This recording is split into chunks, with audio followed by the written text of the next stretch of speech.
अस्सलाम वालेकुम। In this video we will start general pharmacology. Prof के अंदर इस चैप्टर से 2 एससीक्यू और 8 एमसीक्यू टोटल 18 नंबर का पेपर आता है। So let's get started. सबसे पहले हम लोग कुछ बेसिक डेफिनेशंस को स्टडी कर लेते हैं। तो सबसे पहले आती है pharmacology. Pharma means drug and logy means study. Pharmacology is basically mean the study of substances that react with living systems और केमिकल प्रोसेसेस। ऐसे सब्सटेंसेस की स्टडी जो हमारे लिविंग सिस्टम के साथ बाइंड करे और हमारी बॉडी के नॉर्मल नेचुरल प्रोसेसेस के अंदर चेंजेस लेके आए। वो चेंजेस हमारी बॉडी के लिए बेनिफिशियल भी हो सकते हैं, हमारे लिए हार्मफुल भी हो सकते हैं। इसका मतलब है कि जब भी कोई केमिकल सब्सटेंस हमारी बॉडी में एंटर करेगा तो वो दो तरह के इफेक्ट प्रोड्यूस करेगा। या तो वो इंटेंडेड टारगेट टिश्यूज पर बाइंड करके ऐसे इफेक्ट प्रोड्यूस करेगा जो बॉडी के लिए बेनिफिशियल होंगे। It will give us therapeutic effect. The study of that therapeutic effect is basically medical pharmacology. लेकिन ऐसा भी हो सकता है कि वो केमिकल सब्सटेंसेस हमारी बॉडी में ऐसे टिश्यूज़ के साथ बाइंड करे जिसकी ज़रूरत ही नहीं थी और हमें ऐसे इफेक्ट प्रोड्यूस करवाए जो हमारी बॉडी के लिए हार्मफुल है। The study of that toxic effect is basically toxicology. Now what is a drug? Drug is the any substance other than the food जो हम that is use to diagnose, prevent और treat the disease. ये drug हम लोग बहुत से sources से हासिल कर सकते हैं। That sources are natural, semi synthetic and synthetic. Natural sources का मतलब ये है कि ड्रग ऐसे ऑर्गेनिजम्स और सब्सटेंसेस से ली जा रही है जो हमारे नेचर में ऑलरेडी मौजूद हैं। That substances that organisms can either be animal, plant, micro organisms and minerals. Animals की अगर हम लोग एग्जांपल देख रहे हैं तो we know that beta cells of pancreas insulin produce करवाते हैं। That insulin is very beneficial for the treatment of diabetes. So this is the example of animal source. Plant के अंदर हमारे पास आती है क्विना क्विना एंड सिंकोना। हम लोगों ने 9th क्लास में स्टडी किया था कि quina quina and cinchona is very beneficial for malaria. Microorganisms की एग्जांपल में आती है penicillin. Penicillin is basically use to treat the antibacterial ई बैक्टीरियल इन्फेक्शंस को ट्रीट करने के लिए हम लोग इसको यूज़ करते हैं। For example oropharyngeal infections and syphilis वगैरह। इसे हम लोग कीमोथेरेपी में स्टडी करेंगे। Last natural sources mineral, for example magnesium sulphate and magnesium trisilicate. Magnesium sulphate क्या होती है? एक लेक्सेटिव होता है जो कॉन्स्टिपेशन को ट्रीट करता है। मैग्नीशियम ट्राइसिलिकेट ये पेप्टिक अल्सर डिजीज़ में यूज़ करते हैं। पेप्टिक अल्सर डिजीज़ में क्या काम करता है कि हमारे पास जो म्यूकोजल जीआईटी लाइनिंग होती है उसकी इरिटेशन हो चुकी होती है और वो काफ़ी ज़्यादा डिस्टर्ब हो चुकी होती है। तो एक तो वो म्यूकोजल लाइनिंग को प्रोटेक्ट करता है, उसकी सराउंडिंग में एक न्यू म्यूकोजल लाइनिंग बना देता है, साथ में वो उसको हील भी करता है। The next source is semi synthetic. Semi synthetic का मतलब है कि उस ड्रग का नेचुरल ओरिजिन है लेकिन हमने लैब के अंदर उसके अंदर इतनी मॉडिफिकेशंस की हैं और उसको एक न्यू ड्रग में कन्वर्ट कर दिया है। The new drug is more beneficial than the parent drug. For example ampicillin is being derived from penicillin. Ampicillin penicillin से ड्राइव हुई है। इसमें क्या होता है कि पेनिसिलिन जब हम बैक्टीरियल इन्फेक्शंस के अगेंस्ट इस्तेमाल करते हैं तो बैक्टीरिया के पास एक एंजाइम होता है दैट इज़ द बीटा लैक्टिमेज। वो पेनिसिलिन के अगेंस्ट रेजिस्टेंस डेवलप कर लेता है। तो हम क्या करते हैं कि हम लोग ड्रग के अंदर मॉडिफिकेशंस कर देते हैं ताकि फॉर एग्जांपल एम्पिसिलिन, ताकि बैक्टीरिया जो है वो उसके अगेंस्ट रेजिस्टेंस डेवलप ना कर सके और किल हो जाए। Last source is synthetic source. Synthetic के अंदर हमारे पास एग्जांपल्स आती हैं aspirin and sulphonamide. Synthetic source का मतलब ये होता है कि उस ड्रग का नेचुरल ओरिजिन नहीं है, हम लोगों ने लैब के अंदर ही डिफरेंट केमिकल्स को आपस में कंबाइन करके एक ड्रग जनरेट की है।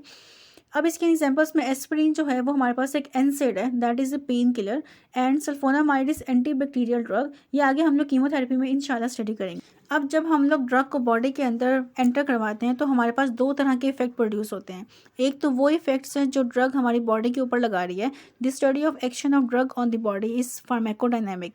सेकेंडली वो इफेक्ट प्रोड्यूस होते हैं जो हमारी बॉडी ड्रग के ऊपर लगा रही है। The study of action of body on the drug is pharmacokinetics. Pharmacokinetics के प्रोसेस को हम लोग फर्दर 4 स्टेप्स में डिवाइड करते हैं: absorption, distribution, metabolism and elimination. Absorption का मतलब ये होता है the transfer of drug from site of administration into the blood. हम लोग ड्रग को साइट ऑफ एडमिनिस्ट्रेशन से ब्लड के अंदर एंटर करवाते हैं। इस पूरे प्रोसेस को हम लोग कहते हैं एब्जॉर्प्शन। सेकेंडली जब ड्रग हमारे पास ब्लड के अंदर पहुंच जाती है तो वो ब्लड उस ड्रग को पूरी बॉडी में डिस्ट्रीब्यूट करता है, डिफरेंट टिश्यूज़ में डिस्ट्रीब्यूट करता है। That is the process of distribution. जब ब्लड उस ड्रग को पूरी बॉडी के अंदर डिस्ट्रीब्यूट कर रहा होता है तो ड्यूरिंग डिस्ट्रीब्यूशन वो उस ड्रग को लीवर के अंदर लेके आता है। अब हो सकता है कि वो लीवर के एंजाइम्स उस ड्रग के ऊपर एक्ट करें और उसको ऐसे प्रोडक्ट्स में कन्वर्ट कर दें जो हमारी बॉडी के लिए मोर बेनिफिशियल है। ऐसा भी हो सकता है कि वो एंजाइम उस ड्रग के ऊपर एक्ट करें और उसको इनएक्टिव करके हमारी बॉडी से एलिमिनेट आउट करवा दें। इस पूरे प्रोसेस को हम लोग कहते हैं metabolism. The last step is elimination, कि हम लोग ड्रग और इसके मेटाबोलाइट्स को बॉडी से एलिमिनेट आउट करवा देते हैं। एलिमिनेशन के बहुत सारे रूट होते हैं। It can can either be eliminate from urine, from bile, saliva, even कि ब्रेस्ट मिल्क से भी हम लोग ड्रग को एलिमिनेट करवा सकते हैं। फार्माकोकाइनेटिक्स प्रॉपर्टीज़ की सिग्निफिकेंस ये होती है, it basically help us to choose the specific route of administration of the drug. अगर हमें किसी ड्रग की फार्माकोकाइनेटिक प्रॉपर्टीज़ पता है तो हमें उस ड्रग का specific route of administration decide करना आसान हो जाता है। फार्माकोडायनेमिक की सिग्निफिकेंस ये होती है, it basically help us to classify the drugs को डिफरेंट ग्रुप्स में क्लासिफिकेशन में हेल्प करने में हेल्प करता है, ड्रग्स को क्लासीफाई करने में हेल्प करता है। और सेकेंडली ये हमारे पास it also help us to choose the specific drug for specific disease, कि हमें कौन से डिजीज़ के लिए कौन सी ड्रग चाहिए, ये इसमें भी हमारी मदद करता है। अब ऐसे कौन कौन से रूट हैं जिससे ड्रग हम बॉडी में एंटर करवा सकते हैं। These route of administration is broadly classified into local and systemic route. Local route का मतलब ये है कि ड्रग हमारे ब्लड के अंदर एंटर नहीं हो रही है। अगर वो ब्लड में एंटर नहीं हो रही है तो उसकी मेटाबॉलिज्म भी नहीं होगी, उसके टॉक्सिक इफेक्ट्स भी कम प्रोड्यूस होंगे। और थर्ड ये कि हम लोग ड्रग जो है वो डायरेक्टली टारगेट टिश्यूज़ के ऊपर अप्लाई करते हैं। For example the first route is topical route. हमारे स्किन या म्यूकोजल मेम्ब्रेन के ऊपर ऐसे इन्फेक्शंस हो जाते हैं, हम लोग उनके ऊपर मेडिसिन डायरेक्टली अप्लाई करते हैं और वो ट्रीट हो जाते हैं। For example clotrimazole is used in fungal infection. इसमें ड्रग को ब्लड के अंदर एंटर करवाने की ज़रूरत नहीं पड़ती और लेस टॉक्सिक इफेक्ट प्रोड्यूस होते हैं। इसके अगर हम लोग डिसएडवांटेजेस की बात कर लें तो ये हमारे पास डीपर टिश्यूज़ में ड्रग नहीं जाती है। अगर ऐसे फंगल इन्फेक्शंस हैं जो सुपरफिशियल और डीप लेयर्स स्किन लेयर्स को इफेक्ट कर रहे हैं तो ये ओनली सुपरफिशियली ट्रीट करेगी, डीप टिश्यूज़ में हमारे पास डिस्ट्रीब्यूट नहीं होगी। The second route is intra articular. इसमें हम लोग ड्रग डायरेक्टली जॉइंट कैविटीज़ के अंदर हम लोग इंजेक्ट करते हैं। ये हमारे पास थोड़ा पेनफुल प्रोसीजर होता है और काफ़ी एक्सपर्ट्स रिक्वायर होते हैं इसमें, और इसमें पॉसिबिलिटीज़ हैं कि जॉइंट की इरिटेशन हो जाए या उसमें मज़ीद इन्फेक्शंस के चांसेस होते हैं। फॉर एग्जांपल हमारे पास इसमें एग्जांपल आती है हाइड्रोकोर्टिसोन। हाइड्रोकोर्टिसोन बेसिकली टेंडिनाइटिस को ट्रीट करती है। The third route of administration is intra thecal. Intra thecal का मतलब है कि हम लोग ड्रग जो है वो डायरेक्टली ब्लड ब्रेन बैरियर को क्रॉस करवा के ब्रेन के अंदर इंजेक्ट कर रहे हैं। होता क्या है कि ब्लड ब्रेन बैरियर के अंदर जो एपिथेलियल सेल्स हैं उनके दरमियान में बहुत ज़्यादा टाइट जंक्शंस होते हैं, वो बहुत ही ईजिली ड्रग को अपने अंदर अलाउ नहीं करते एंटर करना। तो हम क्या करते हैं कि हम ब्लड ब्रेन बैरियर को क्रॉस करते हुए जो ड्रग्स हैं उनको डायरेक्टली ब्रेन के अंदर इंजेक्ट करवा देते हैं। For example amphotericin B. Amphotericin B हम लोग यूज़ करते हैं to treat the candidal infections. ये फंगल इन्फेक्शन है जो हमारे पास ब्रेन में होते हैं। दूसरा हमारे पास आता है सिस्टेमिक रूट ऑफ एडमिनिस्ट्रेशन। इसमें क्या होता है कि ड्रग हम लोग ब्लड के अंदर इंट्रोड्यूस करवाते हैं, ब्लड के थ्रू वो ड्रग हमारे पास लीवर में जाती है और मेटाबोलाइज्ड भी होती है और ऐसे प्रोडक्ट्स प्रोड्यूस करवाती है जो हमारी बॉडी में टॉक्सिक इफेक्ट प्रोड्यूस करती है। तो सिस्टेमिक रूट से ज़्यादा टॉक्सिक इफेक्ट प्रोड्यूस होते हैं as compare to local route. Third इसका ड्रॉबैक ये होता है कि हम इसको इनडायरेक्टली ड्रग हमारी बॉडी में इनडायरेक्टली एड कर रही होती है। लोकल रूट में क्या होता है कि डायरेक्टली टारगेट टिश्यूज़ के ऊपर हम लोग ड्रग को इंट्रोड्यूस करवाते हैं और उसको ट्रीट कर लेते हैं। लेकिन सिस्टेमिक में क्या होता है कि ब्लड के थ्रू वो ड्रग पूरी बॉडी में डिस्ट्रीब्यूट होती है और जहाँ जहाँ उसको ज़रूरत होती है वो इनडायरेक्टली जाके उस टारगेट टिश्यूज़ पे बाइंड करती है और हमारे पास थेरेप्यूटिक इफेक्ट्स देती है। इस सिस्टेमिक रूट को हम लोग फर्दर क्लासीफाई करते हैं into enteral, parenteral and other specific route. Enteral का मतलब होता है कि ड्रग को हम बॉडी में इंट्रोड्यूस करवा रहे हैं with the help of mouth. इस एंट्रल को हम लोग फर्दर डिवाइड करते हैं इनटू ऑरल, सबलिंगुअल और बकल रूट। ऑरल में क्या होता है कि with the help of mouth वो ड्रग हमारे पास जीआईटी ट्रैक में पहुंचती है। जीआईटी में सिंपल प्रोडक्ट्स में कन्वर्ट होने के बाद वो हमारे पास ब्लड में एब्जॉर्ब होती है, पोर्टल सर्कुलेशन में जाने के बाद वो लीवर में जाती है, वहाँ मेटाबोलाइज होती है और फाइनल मेटाबोलाइट प्रोडक्ट्स हमारे पास सिस्टेमिक सर्कुलेशन में एंटर करते हैं। इसके कुछ हमारे पास एडवांटेजेस हैं, वो ये कि it is the most safest economical and self administered route, कि आपको यहाँ पे किसी एक्सपर्ट की ज़रूरत नहीं पड़ती, आप खुद ही उस ड्रग को बॉडी में इंट्रोड्यूस करवा सकते हो। और सेकेंडली ये कि अगर इस रूट में हमारे पास टॉक्सिसिटी हो जाए ड्रग की तो हम उसको ईजिली ट्रीट कर सकते हैं with the help of charcoal. Oral route का मेजर डिसएडवांटेज ये है कि इसमें फर्स्ट पास इफेक्ट होता है, लीवर हमारे पास ड्रग को ऐसे मेटाबोलाइट्स में कन्वर्ट कर देता है और जो हमारे पास डिजायर्ड ड्रग होती है वो सिस्टेमिक सर्कुलेशन में कम पहुंचती है। तो it is the major side effect of the oral root.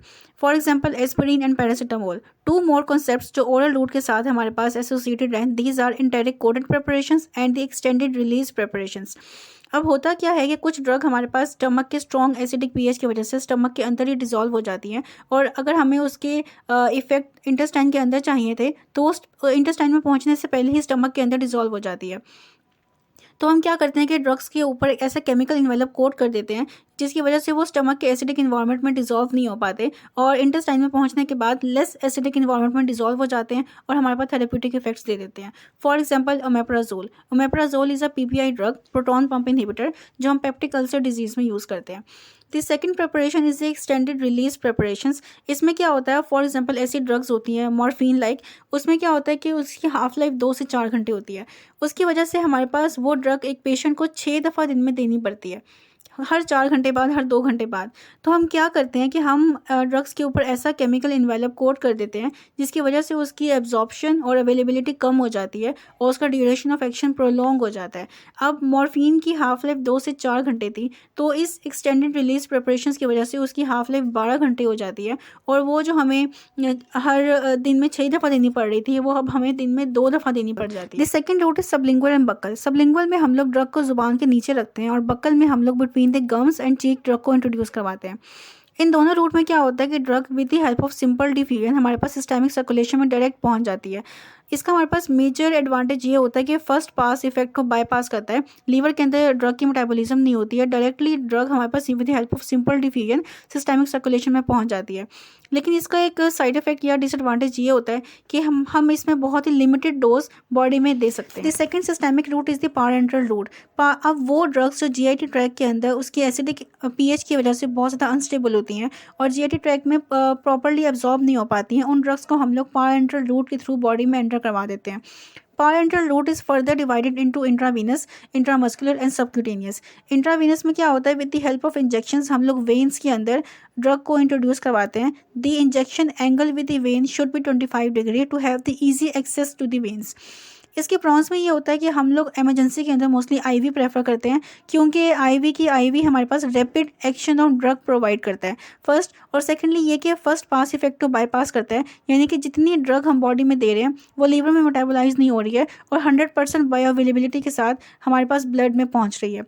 लेकिन इसके कुछ साइड इफ़ेक्ट्स ये होते हैं कि जहाँ पे हम लोगों ने ड्रग को एडमिनिस्टर किया है वहाँ पे हमारे पास इन्फेक्शन हो सकता है, इरिटेशन हो सकती है, वहाँ पे हमारे पास सेल्स किल हो सकते हैं, थ्रोम्बोसिस के और हिमोलिसिस के चांसेस क्रिएट हो सकते हैं। इसके अलावा हम लोग क्या होता है कि जो ऑयली ड्रग्स जिनकी ऑयली कॉम्पोजिशन होती है उनको हम लोग आईवी से नहीं दे सकते।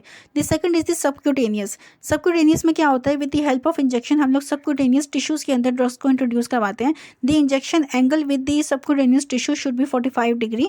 इसके हमारे पास प्रॉन्स ये होते हैं कि वो ऑयली सब्सटेंसेस जो हम लोग आईवी के थ्रू नहीं दे सकते थे वो हम लोग सबक्यूटेनियस के थ्रू बॉडी में एंटर करवा सकते हैं फर्स्ट, और सेकेंडली ये कि आईवी की वजह से जो हमारे पास हिमोलिसिस और थ्रोम्बोसिस हो रहा था at the site of injection administration, वो सबक्यूटेनियस में नहीं होता, वहाँ पे हमारे हिमोलिसिस और थ्रोम्बोसिस के चांसेस कम होते हैं। लेकिन इसका एक मेजर ड्रॉबैक ये होता है कि हम इसमें बहुत ही small volume of drug body में इंट्रोड्यूस करवा सकते हैं, लार्ज वॉल्यूम आईवी की तरह हम बॉडी में नहीं दे सकते।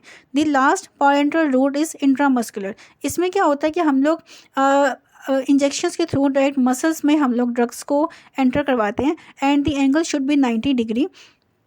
और इसके एडवांटेजेस में ये आता है कि ये बहुत ही सेल्फ एडमिनिस्ट्रेड है, आप लोग इजीली, आप लोगों को एंगल तो रिक्वायर नहीं है, आप लोगों ने सीधा सीधा इंजेक्शन पकड़ना है और 90 डिग्री के एंगल पे आपने मसल्स के अंदर लगा देना है, तो ये सेल्फ एडमिनिस्ट्रेड है।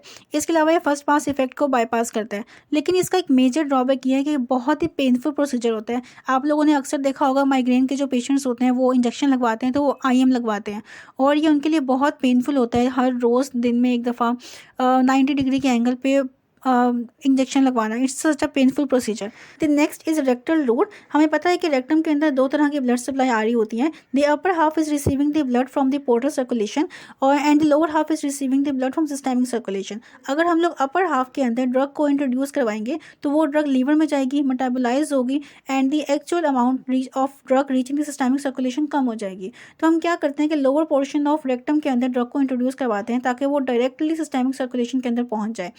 इसके एडवांटेजेस ये होते हैं कि फर्स्ट पास इफेक्ट को हमारे पास बाईपास करते हैं और secondly it is ideal for the drugs that causes the vomiting in oral route. जो ड्रग्स ओरल रूट में वॉमिटिंग कॉज करवा रही थी, उन ड्रग्स के लिए आइडियल है कि आप उनको रेक्टल रूट के थ्रू दे दें।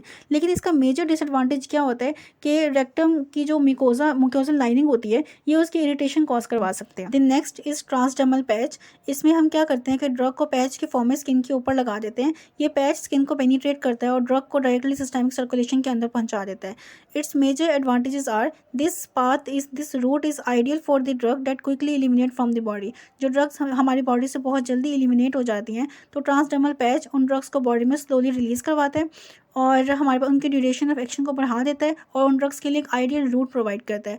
सेकेंडली, जिन ड्रग्स की बायो अवेलेबिलिटी बहुत कम होती है, वो हमारी बॉडी में बहुत ज़्यादा मेटाबोलाइज हो जाते हैं और उनकी एक्चुअल अमाउंट सिस्टमिक सर्कुलेशन में कम पहुंचती है, तो ये उन ड्रग्स के लिए भी आइडियल रूट प्रोवाइड करता है। Its major disadvantage is that कि हमारे पास ये बहुत से पेशेंट के अंदर स्किन की इरिटेशन कॉज करवा देता है और स्किन के इन्फेक्शन कॉज करवाता है। The last route is inhalational route. इसमें जो ड्रग्स हमारे पास गैसेस या ड्रॉपलेट्स की कॉम्पोजिशन की फॉर्म में होती हैं, उनको हम लोग with the help of inhalational route lungs तक पहुंचा देते हैं। लंग्स में जाने के बाद with the help of diffusion वो लंग्स के ब्लड सप्लाई में डिजोल्व हो जाती हैं और फिर वो ब्लड सप्लाई उन ड्रग्स को कैरी करवा देते हैं, डिलीवर करवा देते हैं to the central nervous system.